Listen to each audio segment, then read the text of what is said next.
Jai Hind and welcome to Dev Talks. This is Aadi.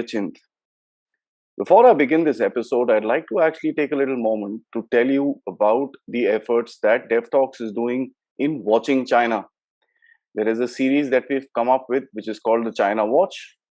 We've done the first episode with someone who's there with me right now, Lieutenant General Ravi Shankar. We've done a series of videos where we discuss the People's Liberation Army, the Air Force, the Navy, and of course, their support structure, its culture, and so on and so forth. These are very in depth series where we are trying to analyze India's biggest adversary, China. And I think I spend more time in a day reading about China than reading about what's happening in this very country. It is important for us to know what is happening in China before we think about targeting it or containing it. And that's the effort that we're trying to make. Thank you, sir, for being a part of this journey till now, and look forward for many more China watches and, of course, analysis on the PLA and its capabilities. Yeah, it's very important that we, have a good idea about China for one main reason. China is going to be is our neighbor and it will remain so. And it is also going to be our competitor for a long time to come. And we have not had a great relationship with China, right? And we have to contend with whatever it does with our own, reactions or actions from a position of knowledge and strength. It is in this thing that we should know more about China, and this entire series is about that, knowing China better, so that you handle China through a knowledge spectrum, there rather than from the darkness of ignorance. Right? That's true, sir. It's a bit difficult understanding China because of the great firewall that the Chinese put in front of us. But having said that, there is a lot that is available in the public domain put out by the Chinese themselves about their style, their work, and of course, their PLA. So today we're going to discuss how does the PLA go to war? What are its operational concepts? Its evolution coming to those operational concepts that it's relying on today. So the first question that I have for you is that it has evolved over time, and we've discussed this in our previous talks, from being a more people-centric sort of a force to a modern technology-centric force. And this is something that the Chinese mentioned themselves. What is the story of the start of its evolution to what it is today? So what were the factors that led it to change itself? I'd like to tell you, Adi, that whatever we're going to speak, whatever we're going to talk of the operational aspects of PLA, it's not my imagination, it's not my inference. It is organized thinking and an organized analysis based on two studies by Rand. And they are there in one of my articles, where this business of how PLA's operational concepts and the system of system confrontation study has been detailed out quite logically and in depth. So this entire talk we're going to have is based on those two studies. Right. When you talk of the People's Liberation Army, the first thing we should know is that China aims complete force modernization by 2035. I mean, that's the benchmarks. What are the benchmarks? Then, it intends to make PLA world-class military capable of fighting and winning wars in any theater of operations by 2050. That is a global force, something very much like what USA is today.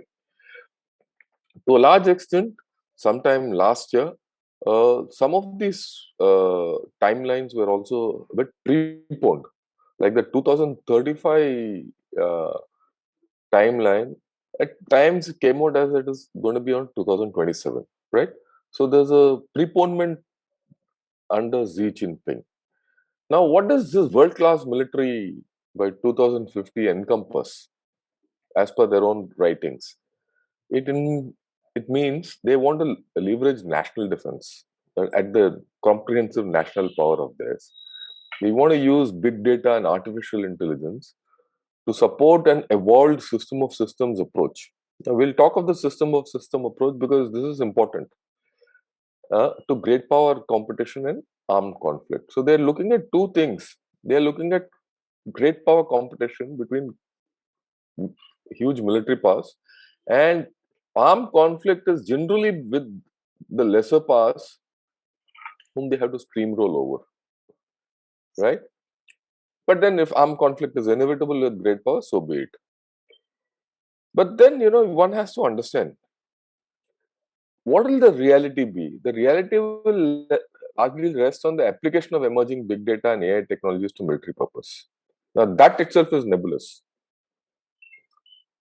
And many of their uh, uh, capabilities which are being projected today, or their aspirations which are being spoken of today, are pure aspirations with no, grounding on this thing, right?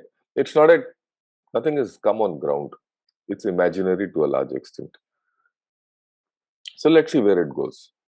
But then you also have to understand when you talk of all this that the PLA has not been into major combat operations for 4 decades after the Vietnam War.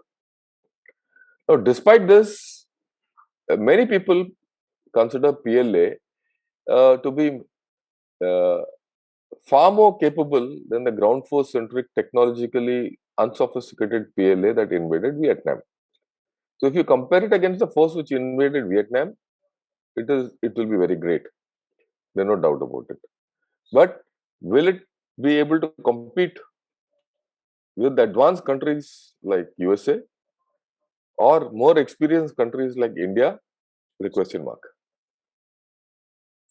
We also have to understand when we talk of how PLA operates, the CCP is a rather the overarching thinking or the guiding power of the PLA. And PLA is a political animal of the CCP. So the CCP military guiding theory is the party's systematic thinking about warfare and national defense issues. So from time to time, people like Karl Marx, Mao Zedong, Deng Xiang, Hu Jintao, and now Xi have given their military thinking or how this military should get structured. So this guidance is central to the growth of PLA. Okay, so that is something which one has to understand. Now, in its evolution, earlier they used to talk of total wars, and now it is local wars, right?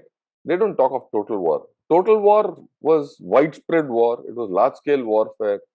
It involved big fights, mass destruction, attacking cities, invading territory, economy, and all that. They say felt that this is not feasible in today's age, right? In today's information age and all that. And of course, the international conditions also don't permit it, right? So they've now talk of local wars. Local wars are supposed to be more limited in nature and rely on controlled use of military force to achieve a limited strategic goal. So it's not a widespread strategic goal of defeating India.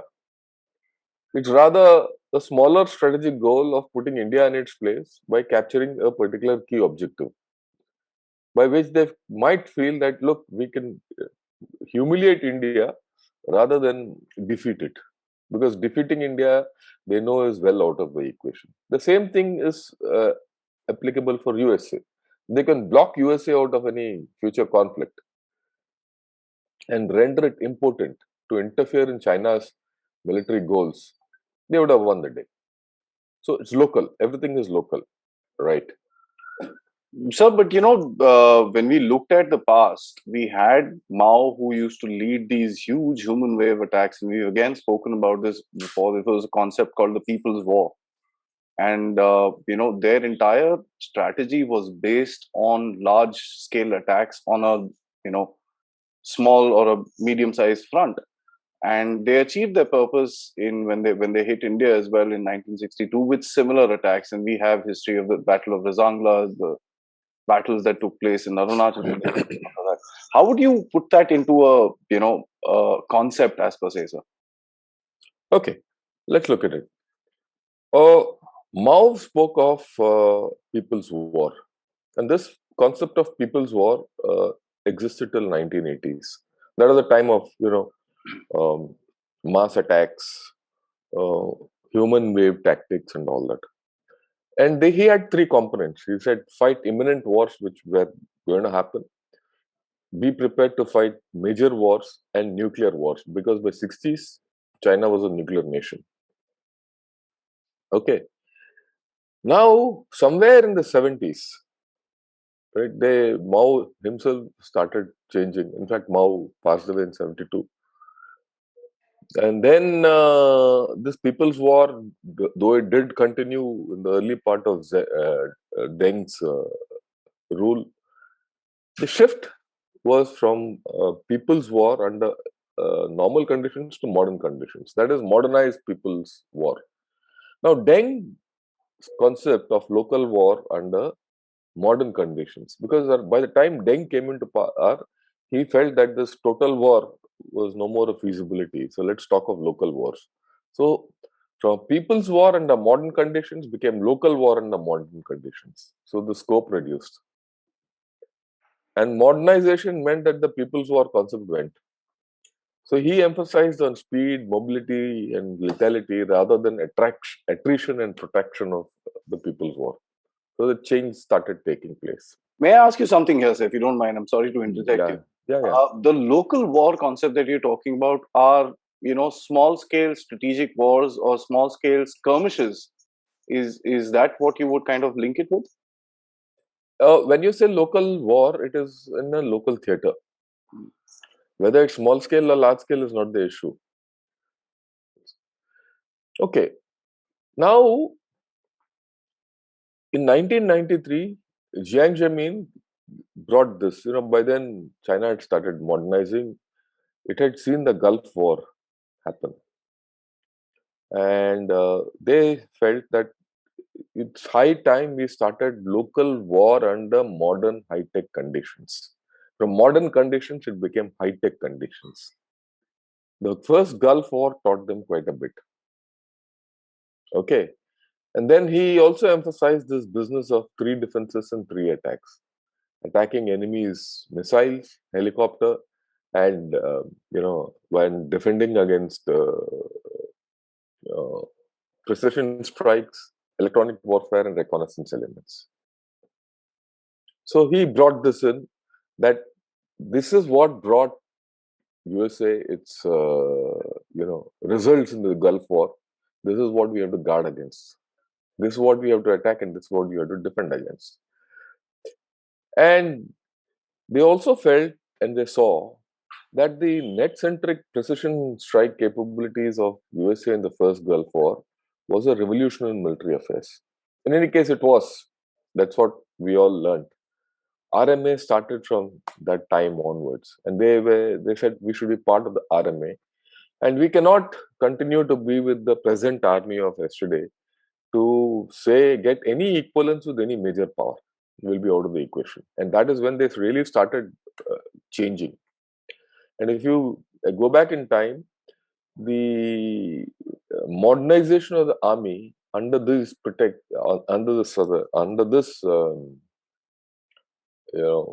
silo was one of the four modernizations which Deng started off with. Okay. So in 1999, they updated the strategic guidance. Local war under modern high-tech conditions became local war under modern informatized conditions. So from high-tech, it went to informatization. That means they had to be more informed about what is happening in the battlefield. The shift to information started around the turn of the century. And then they came out with some regulations, the new generation operations regulations, where PLA had to prioritize development of capabilities and concepts for joint campaigns, which encompassed air, sea, space, land, and electromagnetic domains. This is important. Around this time, they said we need to be informatized. we need to be joint, and we need to go beyond air, space, and land into the electronic domains, Mm. the electromagnetic domain and space. The shift to become a global army, they felt, was hinging around this. Okay. Now, when you look further, Hu Jintao promulgated principles for local wars under informatized conditions, right? And what was it? He said we should have capabilities and have use concepts which where we can respond to threat from technologically superior foes.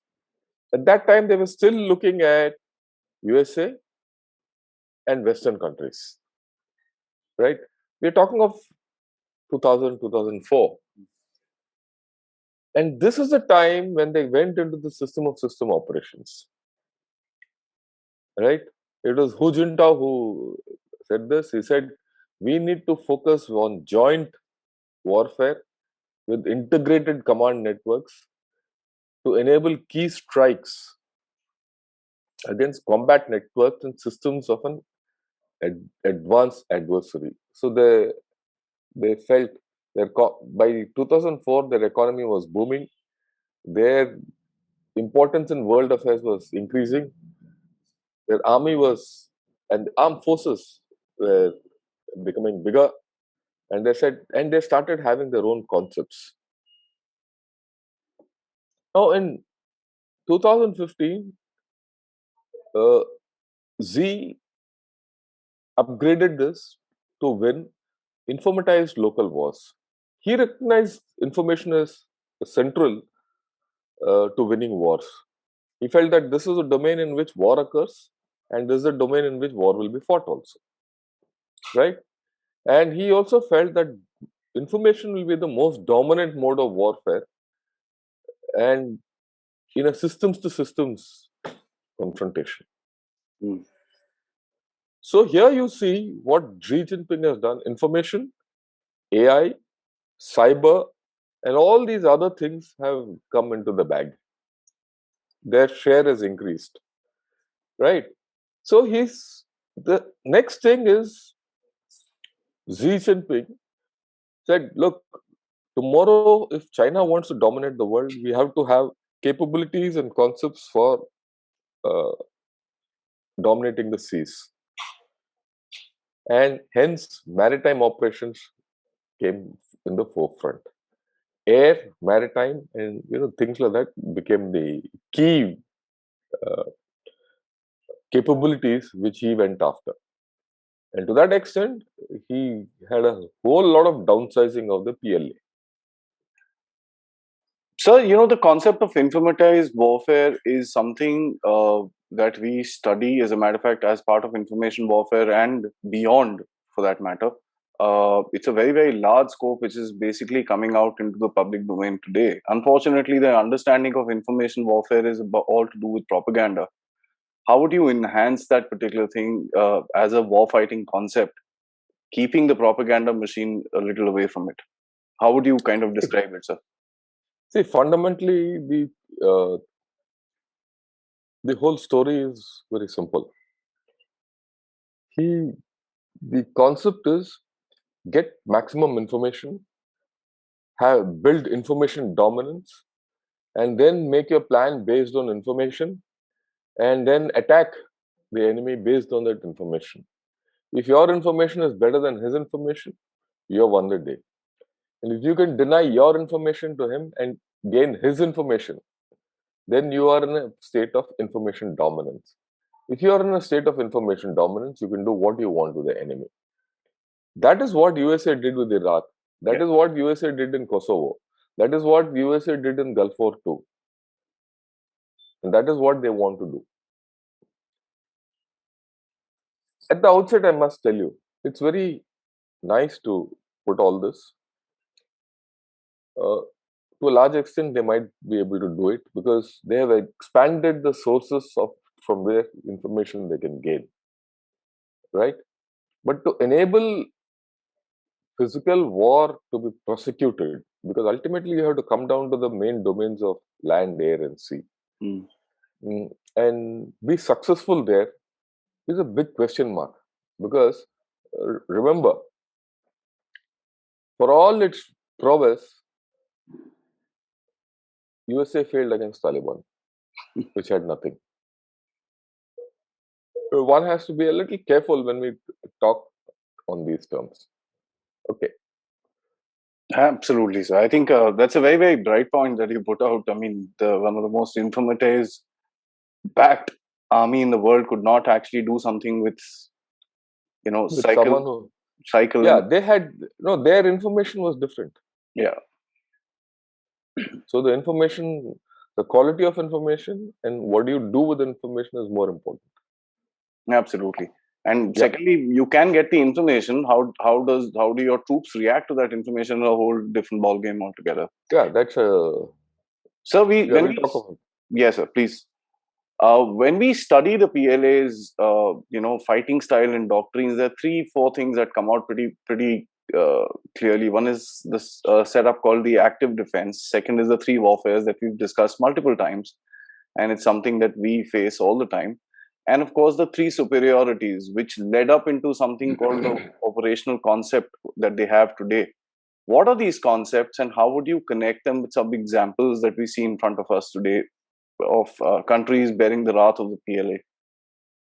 Yeah, these are, you see, what one thing I must tell you that the PLA is fond of coming out with these homilies, three warfare, three concept, uh, or Species.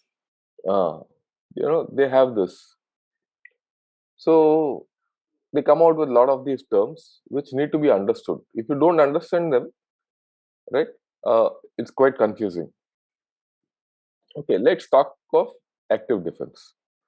Active defense has varied with time. It has deep roots. When Mao was there, it involved Red Army wearing down an invading enemy by trading space for time. So you retreat when the enemy advances, and the enemy is stretched out. You use guerrilla tactics and kill him. That was his form of active defense. When Deng Xiaoping came, by then China's borders were stable. All this guerrilla, and all that he felt was no more useful. So his thing was that China's defense perimeter had to be pushed away from the coastal economic centers of gravity because the East Coast had money. They were the economic centers, vulnerable. And if you see, China was always invaded from the sea. See. It had never had any defense. Okay, that so he said that is how he had to do. So he was looking at longer lines of support and stronger lines of support for maritime operations offshore. And he wanted to use air as a major domain. That's why you see the growth of the PLA Navy as it is today, and Air Force started then.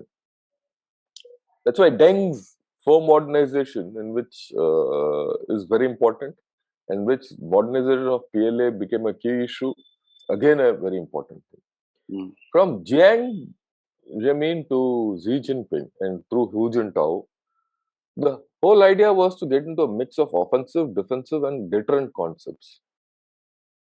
It is not as if they're completely offensive; they're quite defensive when they have to be, right?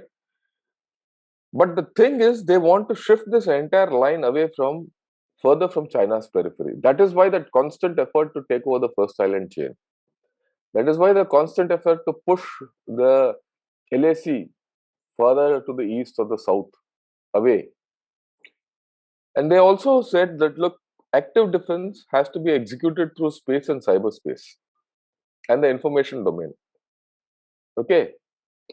At a strategic level, the active defense is fundamentally a defensive form of warfare. Defend India, Chinese territory. At the operational and tactical level, active defense becomes offensive. That is, their information warfare and three warfare becomes offensive. Mm. So we'll look at that. Now, what is three warfare? Three warfare is public opinion warfare or propaganda warfare, psychological warfare, and legal warfare. Now, this is well known. We've discussed this all over. And this kind of warfare, China does 365 days, 24 by 7. Right? Okay. What is the objective of three warfare? It is to control public opinion, organize psychological offense and defense, engage in legal struggle, and fight for popular will and public opinion. The fight for popular will and public opinion is also to undermine the popular will and public opinion in the opposition state. It is to undermine his democratic institutions. It is to exploit his weaknesses. It is to, uh, you know, uh, exploit all the loopholes of that society. So all these things come part of three warfares, right? And to influence the other chap's thinking to think that look, he's confronting a adversary which is far bigger than he can imagine. So that mentally he's lost before the whole story. Now this requires efforts to unify military and civilian thinking. So there's a whole lot of military civil fusion here in this. It also involves dividing the enemy into factions. It involves weakening the enemy's combat power and organize local offenses. It also involves posing dilemmas to the opposing commander, tactical dilemmas, decision dilemmas as to where he should commit his reserves or not. It involves deception, everything, Mm. right? So this is more in the psychological realm, and we should expect it. We saw it happen uh, last year in Eastern Ladakh, right? Till we actually got into face-to-face confrontation and day-to-day confrontation with them, until the time we outsmarted them in Eastern Ladakh, in the Kailash range, we all felt that we cannot face up to them, True. right? And that was all part of the tree warfare strategy. Now they have this thing called, uh, you know, three superiorities. They feel that in these three they have to be superior. Okay, information, air, and maritime operations. Mhm. Unless these three are superior, they might not win the war. Mm. So their three superiorities are a core element of PLA doctrinal thinking and operational planning. That Everything tells you hinges quite a on, yeah. Again, so far if you noticed, everything is ocean bound, maritime, things like that. They have, they don't have a very cogent land warfare doctrine today. bit. True. Okay, why? The time when this was being made, they had mended their fences with India. 2002, I think we signed that MOU where 3. we recognize two or three. I'm forgetting it offhand. Where we recognize Tibet as China's and they recognize Sikkim as Indian, and that MOU meant that this LAC was going to be quiet. It was no more going to be a hot border. In which case, they said we have to concentrate on maritime expansion. So their thinking process went there, and they felt probably at that time that we'll never have a war with India, and we don't have to fight India. Okay, but then things change. Today, you're in a situation where they probably have to rethink this business of three superiorities. True. Okay, right, and we all know that maritime indication or equation is out. Information domain has got limited value in the along the LAC, right, and on India. That's been borne out. Now we know what their information warfare can be up to. It's got limitations. And air, they're not that strong along the LAC. So we'll see. I expect them to come out with something new in the next 2 to 3 years if they mean business along the LAC. So as we were discussing, sir, all these three little things actually tell you quite a bit what the situation in the line of actual control has come down to today, and why things aren't kind of moving in a particular direction. to move back for the Chinese also is not going to be something that they will be able to digest that easily. So the best is to kind of just hold horses and sit there till the time the new plan comes out. Having said that, so all these three has come in to make something called a basic core operational concept. What is that? Okay. What is your overall concept? First, war control and therefore campaign success depends on information dominance. So, information, which I told you earlier, main. They feel combat space is shrinking, but war space is expanded. As per them, combat space is the physical space in which you fight. That is the battlefield. That space is defined by the main domains air, land, and sea.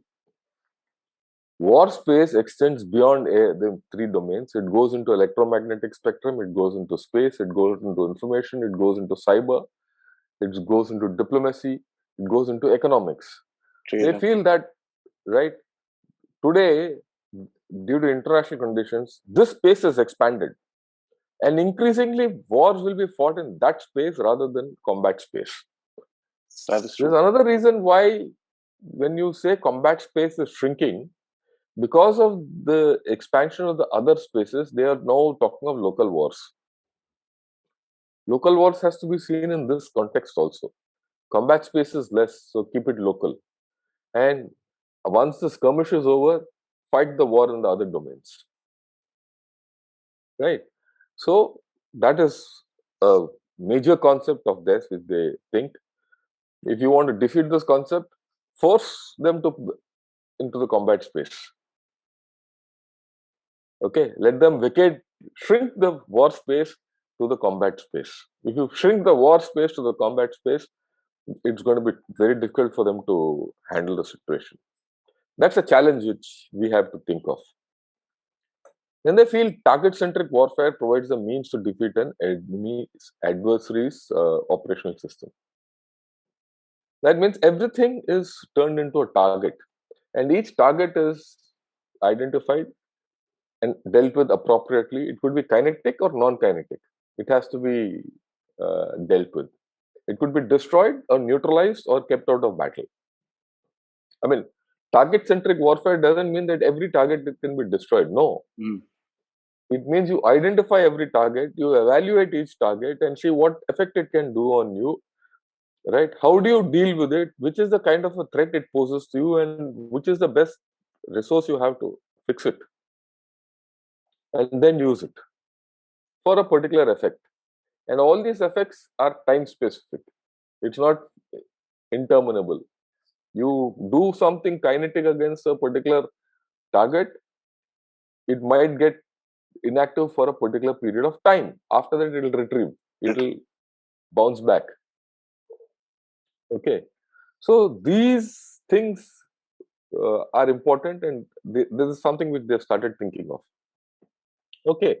Now, the target-centric warfare has 5 operational subsystems. I mean, they feel that the entire armed forces of a country have, especially in the warfare, system-oriented warfare which they have conceptualized, has, you have to defeat the system. You have to the whole thing is a system approach. What are the systems? Information support system, early warning and reconnaissance system, real-time command and control system, integrated offensive and defensive force system, and the integrated support system. Integrated support system is the logistics. So again, you see the first 3, the importance of command and control and information.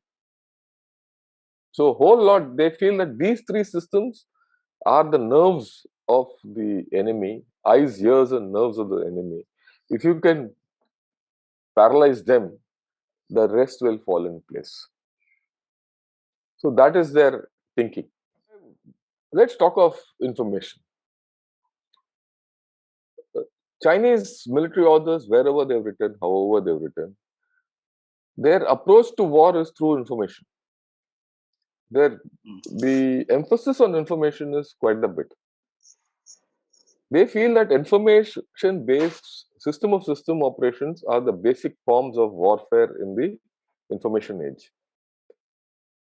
And they say that information-based warfare will be the main characteristic of war in the information age. So the premium on information is something hell of a lot. Now, if this is denied to them or fed wrongly to them, they are in trouble. Okay, and any opponent has to see how he should do this. If I were someone in the Indian Army, I will concentrate on this to defeat. Then they'll take all the wrong decisions, right? Now, they also see expansion of war space from multidimensional or occurring in land, air, and sea to full dimensional, which I did mention earlier. We did speak of it. And they feel that there will be a full dimensional war which will happen well into space, cyberspace, economy, and diplomacy, which are not written out there. Now, the PLA's current approach is to wage system destruction warfare. That is, they want those 5 systems which I spoke of: information, command and control, reconnaissance, firepower, combat forces, and logistics. Right? You need to destroy these so that the adversary is paralyzed. That's what China wants to do. How they want to do it is a different thing. Like I said, it could be kinetic, non-kinetic. It could be threat, non-threat. It could be diplomatic, economic, whichever way you want. Coercion, right? Their aim is that PLA should be able to attain victory in war without annihilating the enemy's vital strengths, and will be able to realize the goal of war through controlling and paralyzing enemy systems to make the enemy lose its integrated whole resistance capabilities. This is what they saw USA doing in Gulf War, in Kosovo. Okay? They want to do that. They want to replicate it. But then, 2 things after this. All this thinking was all before America versus Taliban. Like Ford versus Ferrari type, America versus Taliban. There is a different story altogether which happened. True. And second, how do you deal with a country like India where it's very difficult to make the enemy lose its whole resistance capabilities? Yeah, you might do it in Eastern Ladakh, but what happens in Arunachal? So, over such long distances, right? If you try something anywhere, it could boomerang somewhere else. And with Pakistan next door, there could be indirect effects also.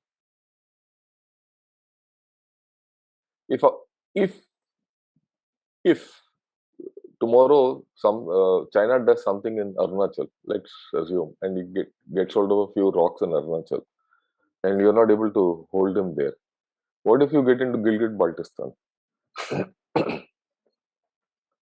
So the strategic payoffs,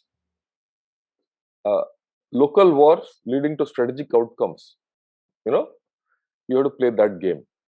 The moment you play that game and start opening up options, I think they will have to start rethinking this entire game plan. But then this is their operational concept. Who are we to change it? But I'm very confident after this America versus Taliban, these concepts are going to change. That's true. So, as a matter of fact, you mentioned Iraq. Iraq, at the time when the US hit them in the second Gulf War, was pretty much a broken country. Even in the first, Yeah, they were nothing. Really. They were hardly But, a force to reckon with. Yeah, but that won't be the case tomorrow with USA. Yeah. Or with this thing. You'll have to take Taiwan, for that matter. It's not going to be that easy for them. Yeah. It's not going to be easy. Okay. Right. What does system warfare do? Let's get a idea about that. System warfare is emphasizing striking selectively but precisely. So this is important. It is selective, precisely, decisively against critical aspects of the enemy's capability. So all these 3 You have to choose a critical target and deal with it. You have to select it and then deal with it. In particular, his centers of gravity in of any of those systems. It could be a choke point, it could be a communication node, it could be a command headquarter, whatever. And they are also talking, including leadership institutions. It's very important for them because in their concept, a leader is very important. Very If important. Xi Jinping goes tomorrow, the decision capability of China will go down that much. It's an autocratic way of thinking. So they're looking at information hubs, command and control centers, and all that. Right. And he's also talking, they also say that system war, confrontation warfare is not only in the traditional domains, but in non-traditional domains like space and non-physical, non-cognitive domains like cyberspace and electromagnetic domains. That is, this system destruction warfare could be kinetic or non-kinetic. Destruction could be non-kinetic. You could you could do an electronic attack and take out the enemy's information system, Mm. or get his command and control down, destroy his command and control system. So you could interfere physically with his communications, right? Or you could completely sell him a dummy. He's also talking of deception. Mm-hmm. Okay, you could kill it with deception also.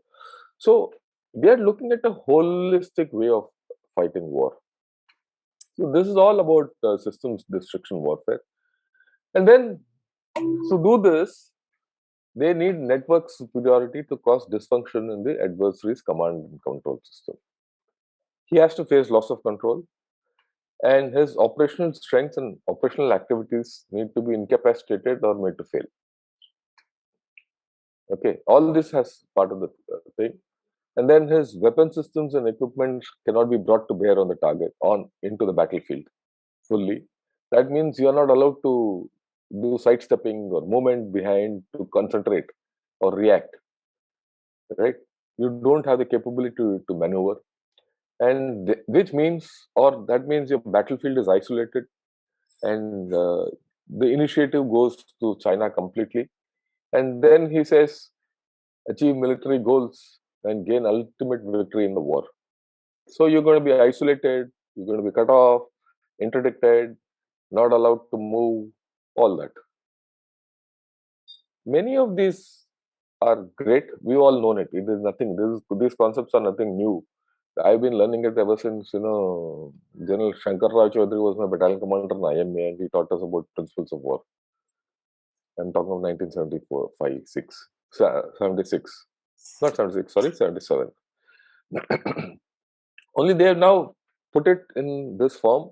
To a large extent, this is based on a Western form of thinking. This is not there in the People's War concept earlier.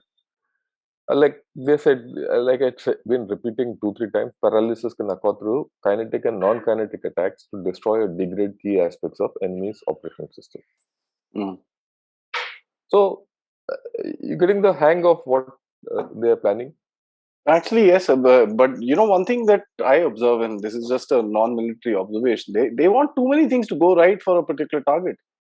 Uh, Well, War this with is their a concept. I'm sure they also know that not everything will go right. mm, What happens in a small uh, battle area, tactical battle area, in small battles like what maybe happened in local Galwan, stuff. Mm. local thing, is leadership driven. That it could happen this way or that way, depending on who the leader is, how good he is. But the overall campaign planning, the overall plan of what is the outcome of war and what is a victory, is something which you know these concepts will apply to a larger level. And if you see this at larger level, you have to see where was this applied and not applied in Eastern Ladakh. I can give you examples. They didn't anticipate many things. Mm-hmm. They gave too much emphasis on this three warfare and X, Y, Z and information and all that. And they underestimated the fact that whatever they were doing would go uncontested. So when the contest came and they were posed with a problem of being outmaneuvered in the hills, they ran short of ideas. They were found short. Okay. So all I'm trying to say is this is their concept. Whether will it succeed or not is a different story. That is something we can discuss. So there are two things which are part of their operational concept. First, criticality of information-based systems and networks, which they feel their commanders will get a real-time view of the battlefield and allows them to make accurate decisions in a small geographic area. Information, information, and information. Second, they are looking at precision strike capabilities and intelligent ammunitions. Mm. Where they have reduced the concept of battlefield distance. That means even at long ranges, you get precision ammunition. So they are looking at target-centric warfare, limiting non-target collateral damage, and reducing the need for widespread destruction and civilian casualties. Mm. They have written all this, but I have always wondered, where are they going to use this? For example, in conventional operations with India, there's no requirement of thinking of widespread destruction and civilian casualties because it's all sparsely populated. So where are they going to use these capabilities? Against smaller neighbors. Against smaller neighbors, they don't need any case smooth, uh, right? You don't need these capabilities. So there's a dichotomy. Is it related to their lack of experience? Something which I'm sure our serving people will analyze. I have my own views on it. Right? There are dichotomies in their operational planning where they have probably taken all these ideas out of what the USA has done in a particular setting. Like that, like I said, this experience which they've had against us in Eastern Ladakh and the experience which USA has had against Taliban is going to make them change their thinking completely. So that means what is it? When you talk of precision strike, the importance of precision strike is very prominent in their thinking, which means that high-tech weapon systems have driven the development of new capabilities. Mm. Right? Now, as per them, this is very nice. The coinage is at least nice. The role of precision strike in warfare is embodied in the idea that the precise controls the imprecise. That means if you're precise, you are able to take out the imprecise effects of war. That means, yeah, that what is imprecise effects of war? The enemy can reinforce an area. That's Overconfidence. you don't know whether he'll come or not. Mm. That is nebulous. But if you can use precision ammunition and stop that reserves coming into the area, you control the imprecise action. I've just given you an example. True. Okay, and then of course their concept of non-contact warfare by employing all kinds of long-range strike forces. They're also looking at space combat systems as a principal agent to carry out highly concentrated and precise and a sudden assault. Okay, all this means that they are going to preempt you and coerce you into saying that we're going to carry out a massive fire strike on you in depth based on space, long range weapons, air, A, B, C, D, E. What the hell? What are they trying? They're trying to scare you. Again, these work well against smaller countries. Will it work well against a country like India or USA? Very questionable. Will it work at all after the US Taliban experience? Again, open to thinking. Okay. What if someone starts targeting you? You put in a lot of money up front because all these such equipment are very costly equipment and mostly are irreplaceable. If all these go and sit in the front and someone cracks that egg, you're going to have a lot of egg yolk to wipe out of the battlefield. Mm. Mm. Mm. right? So overall, when you look at it, warfare is a confrontation between opposing operational systems. They have their operation system, you have your operation system. These operation systems are going to fight rather than mere armies. And this operation system also consists of the softer elements and the other elements of the intangible elements and leadership, national leadership, all that. So that bringing this concept of comprehensive national power into this, right? System destruction warfare is the current modern method of war fighting. Warfare is no longer centered on annihilation of enemy forces. So they are not going to, they don't want to attempt it. So that's how they're going to localize war by by scare and local actions. It is won by belligerents that can disrupt, paralyze, or destroy the operational capability of the enemy's operational system. Or these are the tenets. This is how they want to do it. They're going to be targeted destruction of the enemy's operation system. His operation system, to reiterate, as they view it, the information system, the reconnaissance system, the command and control system, the firepower delivery system, their war waging means system, uh, um, and the logistics system. So that the hubs of that are going to be targeted. Like again, I said, kinetic and non-kinetic strikes against key point and nodes, while employing a more robust, capable, and adaptable operation system of its own. That means they have to be superior in all this. At least be locally superior. Their aim will be to achieve local superiority and keep your superiority out of the equation. If both are superior, or rather both are heavy uh, equal to each other, then it's a stalemate. Stalemate. Victory will occur if you are superior and you hit the enemy's weak point and you keep his weaknesses out of your weak point. Or rather, you keep his strength away from your weakness. You protect your weakness and exploit his weakness. You block his strength and exploit your strength. That is what the whole story is all about. Yes, sir.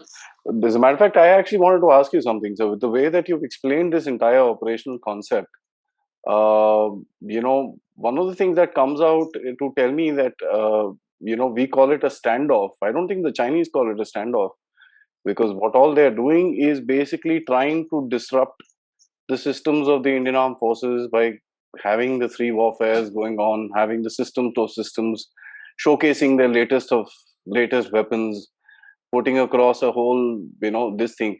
But the actual on ground effect, I won't say effect, but the actual on ground implementation of land grabbing is not anywhere mentioned in this entire thing. So it's Yeah, basically a because scare and pushback. the whole story is deterrence, coercion, psychological play. Do not get into pitched local battles. Don't try to defeat the enemy. The whole idea is to win the war, They not want a defeat the clean enemy. war sitting in Beijing pushing some What? buttons. Yeah, maybe they Hmm. want a centralized form of war. Sure. Okay, okay. But then they have very clearly also spoken of what are the targets and all that. We'll just see these targets, what they are. Yes, sir. They're looking at 4 types of targets to paralyze the enemy's operation system. First, they want to carry out strikes to disrupt flow of information with your operational system. Okay, whatever that is, right? Your information system will be targeted, and once your information system is targeted, your command and control, reconnaissance, intelligence, firepower capabilities will get targeted. That's the second part. Third, disrupting the operational architecture of the adversary's operational system. That is your entire C2 network, reconnaissance networks. So that means all your networks have to be targeted. Hmm. And then disrupting the time sequence or tempo of the enemy's operational architecture. So your time and move and your mobility, that will get your logistic capability, all this will get this thing. So it has, when you say tempo revolves around your ability to move from one place to the other, to reinforce a place, to be at a place of your choosing at your point of time, right, to exploit enemies' weaknesses, to carry on with the momentum which you have achieved, to exploit a gap which has occurred, or get hold of that window of that opportunity, and at a point of time when you're in the enemy's depth, sustain it with better logistics, or move reserves into area in a particular time. So the tempo is maintained. You don't let go. So he says, disrupt the time sequence, disrupt the tempo. That's what he's going to try. And this would probably start coming in at a little later stage of the battle as the battle progresses. Maybe not the first thing to do. Because the first two strikes will start immediately when war is imminent. But then, well, we'll see what. So this is all I had to tell you in broad terms as to how China will approach this whole business. Uh, yeah, we're back. This is an interesting presentation that you've given us, which tells us the predominantly strong focus on the Chinese on system-based warfare. They're more considered, they're more wanting to focus on their own operational systems and the other enemies as well. As you said, one thing that comes out, and I'm going to try and ask you what are the chinks in the armor in this entire thing, because two things you've already brought out, that these kind of systems are very difficult to impose on a very large nation, because their concept of a localized war in a small tactical sort of a theater, and doing this sort of a thing wherein the country can counter maneuver him. That's one. And second is about the operational capability of the ground soldier to actually hold land.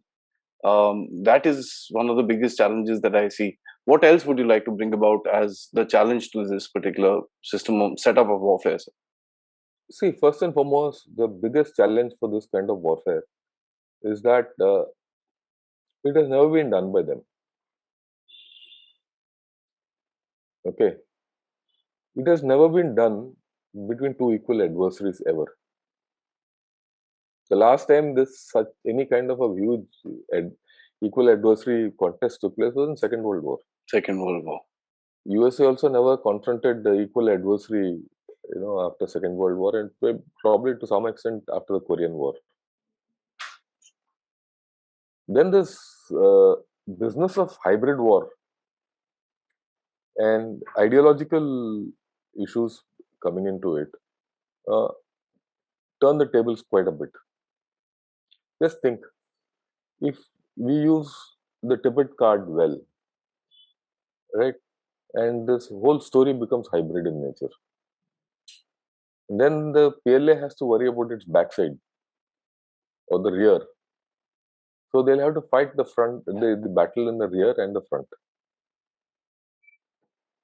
So there's a danger to this, right? It is oversimplifying to say I will do this, I'll do this. Many of these concepts are meant for development of systems. Will they actually work in war is a question mark. We also saw in the last conflict in Eastern Ladakh, they tried to keep the conflict low, localized. The moment you started expanding it, they backtracked. Okay, so these are all notional things, largely untested. And then, of course, the big thing is that many of these capabilities don't exist with them. And this high reliance on information is dicey. Unless you can be very sure of the information you have, you don't know what you're doing. The Germans lost the Second World War because of information. So, yeah. Look, you need information, there's no doubt. Information based ops is the way forward. But over reliance on information and precision strike, right, in the Himalayas, has to be tempered with a bit of cold thinking. They are very important, no doubt, but they have limitations. What is for me surprising, or rather, I won't say surprising, which I'm a little not clear. I don't know whether it's their weakness or they're hiding it. Is their fundamental ground capability of fighting war on ground? How are they going to fight that? That is not there. Nowhere. There's no literature available in any public domain which tells how what this thing. What one knows is they have forgotten that old style of fighting. They've come down to what the USA does or what Western armies do because they ape the USA. So I expect their infantry also to fight this thing. But then I don't think they have that experience. If anything which came out uh, very loud and clear to at least me last year in Eastern Ladakh is that their fundamental basic infantry was found short in capability. Wherever there were tracks, they could go. Where there were no tracks, they couldn't go. Mhm. They couldn't maneuver. They might well overcome it. They would have learned their lesson, but that's to be seen. So, like I said, whatever we have spoken today is of literature which is available, say, came out 2-3 years back. After this experience with us and with of Taliban versus USA, they will come out with new ideas. It's already visible on ground because the amount of effort they're putting along the LAC Yeah, is so much. ground-based effort. Yes, sir. They're learning, right? And they'll realize that, when you're in high altitude, a lot of this business of information and all that is bunk. You have to fight. You have to fight on the ground. And that can't be beaten. You can't beat ground, right? So May that's I a also add, very sir? yeah. May I also add systems? Their reliability on systems. One, systems are vulnerable. I mean, they can just shut off. Your entire war effort is dependent on that. Secondly, it's Chinese made. The virality of that system is unknown. Third, it is very, very expensive with a country with the kind of money that the Chinese have today. How far will they be able to actually keep this up? See, let's put it this way. They might have the capability. I'll give it to them that they have the technological capability to build an AI-based system on cyber technology with the latest chips and nanotechnologies and all that to break my operational system and my command and control system. But I need to have an equally good command and control system to break. So if I say, okay, I know he's going to try to break that, so I'll go off that. I revert to my And ah, yeah, look, how does it matter how I do my command and control it with doesn't my matter. men? My men has to know how to fight. I should know how not to give in as a leader. And I should know where my gunners should fire. If these three happen, an infantryman and a gunner and a commander will win the day. Redundancy is very critical. Yes, sir. So, because I'm not this thing, and I just need to be doing some camouflage, this, that, able to move around, and I show my hand here and fight from there. That's fighting. But doesn't this? I mean, this is my last question because these questions will keep on going on, and I think if these questions keep coming up, we'll come up with Yeah. a part two of this. Uh, but doesn't this also, this sort of a document or this sort of a doctrine that the PLA makes, this also tells you that they are not going to be, as what India fears, and a lot of Yeah, the yeah. defense experts in India fear a full frontage attack on. No, I don't think that. See, that's why I said, look, till last year, my view of the PLA was quite different. Mm, I felt, oh, look, we get into a problem with PLA, they're going to steamroll us. But as things evolved, as we kept reading, and as I kept reading more and more material, uh, their problems are more clearer, and you know that they're not so great. And they have, look, I've not touched upon their problems. yeah, We we'll could keep do that that. for a little bit Yeah, later in the they have studies. some fundamental problems. We can have a session on that and the drawbacks of PLA. we can have a session on that, right? So we'll right, and so this over reliance on psychological operations, they relied hell of a lot on psychological operations, and we banned their TikTok apps and all that. And what happened? It backfired on them. Yeah. We became the only country which could ban overnight 100 odd Chinese apps, and that one action was more to influence them more than us. That's the downturn of the big tech in China, actually. Yeah. It's the point of start. So these are all issues which we have to think of again. Interesting, sir. I think this is it's a lot to gauge over, and I think I'm going to bother you for another session on this particular thing. I think Yeah, because we'll do that. there's a bit of a to and fro conversation that needs to happen because you've given us this input. I'll probably need some time to process it in my head and come up with a lot many more questions that are already bouncing in my head right now. And I'm sure that we'll get some from our viewers as well. But it's a lot to take in. So I'd uh, it's all based on systems, so it's not something that we can read in a book and kind of or refer back in history and kind of see it. Systems of war do work, yes, there's no question about it. They've been training for it for a long time, fair enough. It's got its pluses, it's got its minuses. We've shown you all that. Then Shankar has taken us through the entire concept, as a matter of fact. So thank you so much for actually the prep for the entire thing, because I'm sure finding all this information is not that easy, and putting it down onto a concise presentation is difficult. Thank you so much for that, and I'm going to catch up with you for the next episode of the China Watch and the Watch on the PLA in the next episode. Till then, sir, Jai Hind. Jai Hind.